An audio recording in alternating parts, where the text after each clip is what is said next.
Mesdames et messieurs les agents du service départemental d'incendie et de secours de la Haute-Savoie, sapeurs-pompiers professionnels et volontaires, personnel des filières administratives et techniques. Le risque épidémique dû au virus Covid-19 est apparu dans notre département au mois de février, d'abord au Contamine Montjoie, puis à la Balme de Sillingy. Depuis quelques semaines, la circulation très active de ce virus impacte fortement les services de santé, les services de secours et de sécurité. Elle impose à tous une forte discipline individuelle et collective en matière d'hygiène, dans la vie personnelle et dans l'exercice professionnel. La conscience de l'urgence et de la nécessité est acquise par tous.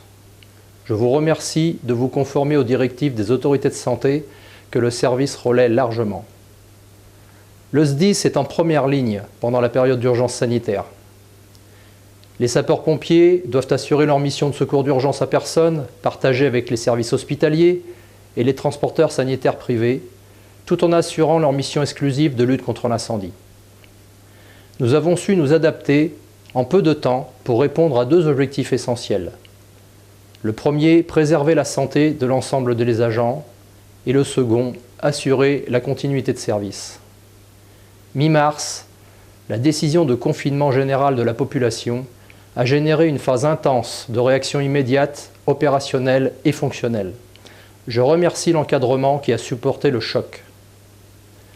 Dorénavant, l'adaptation de l'organisation du service à cette situation inédite est relativement stabilisée. Les missions opérationnelles sont normalement assurées par les sapeurs-pompiers en garde postée et en astreinte. Le SDIS préserve sa capacité de réponse à la sollicitation opérationnelle. À ce jour, cette sollicitation a baissé de 40%, mais nul n'est certain de l'avenir. La disponibilité des sapeurs-pompiers volontaires est maximale. Le nombre des sapeurs-pompiers professionnels éloignés du service par précaution ou placés en arrêt maladie est modéré. La situation des agents isolés du service pour cause d'infection virale avérée ou de symptômes douteux, avec ou sans arrêt maladie, fait l'objet d'un suivi personnalisé par le pôle des ressources humaines et le service de santé et de secours médical. Les procédures opérationnelles de prise en charge des victimes contagieuses ou supposées l'être ont été actualisées conformément à l'évolution des recommandations des autorités de santé. Elles sont partagées au sein de la zone de défense et de sécurité sud-est.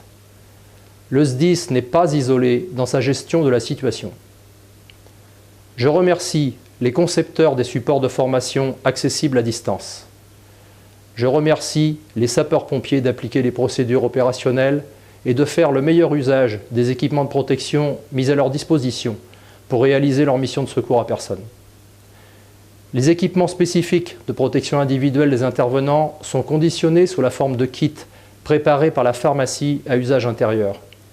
Ils sont distribués efficacement par la chaîne logistique. Je remercie les personnels de la pharmacie et les logisticiens dont le rôle est crucial pour la continuité opérationnelle. Les fonctions de gestion et de support nécessaires à la continuité du fonctionnement du SDIS sont prioritairement réalisées à distance. À défaut de cette possibilité, le présentiel est réduit au strict nécessaire, en veillant à l'application des mesures barrières d'hygiène. Des agents bénéficient d'une autorisation spéciale d'absence. Je remercie celles et ceux qui contribuent, souvent discrètement, à la bonne marche du service, et quelle que soit la façon dont ils le font en cette période d'urgence sanitaire.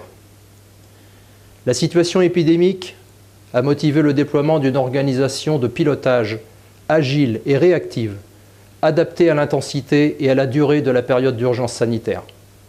Ce dispositif spécifique est constitué d'un comité décisionnel, d'un groupe de coordination opérationnelle et fonctionnelle et d'une cellule de coordination territoriale ramifiée dans chaque groupement. Par l'intermédiaire du binôme de direction que je forme avec le directeur adjoint, le SDIS est intégré dans les instances de pilotage et de coordination départementale et zonale où sa présence est utile. Le SDIS est un partenaire essentiel de la gestion de la situation. Le fil du dialogue social est entretenu avec les représentants des personnels permanents et des sapeurs-pompiers volontaires.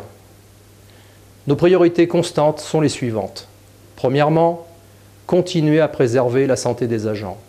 Deuxièmement, sécurité la chaîne d'approvisionnement logistique en équipements de protection individuelle et en produits nécessaires à la réalisation des missions de secours à personne. Troisièmement, anticiper les options d'adaptation de notre organisation opérationnelle à l'éventuelle dégradation de la disponibilité des sapeurs-pompiers. Et quatrièmement, veiller à la bonne diffusion de l'information utile à la réalisation des missions de chacun. Le SDIS est un des piliers du dispositif de sécurité des Hauts-Savoyards. Sa robustesse est indispensable. Elle l'est plus encore à l'approche du pic épidémique et elle le sera dans la phase de sortie de la période d'urgence sanitaire.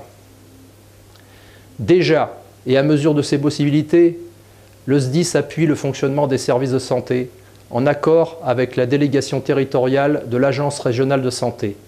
Je vous donne 3 exemples.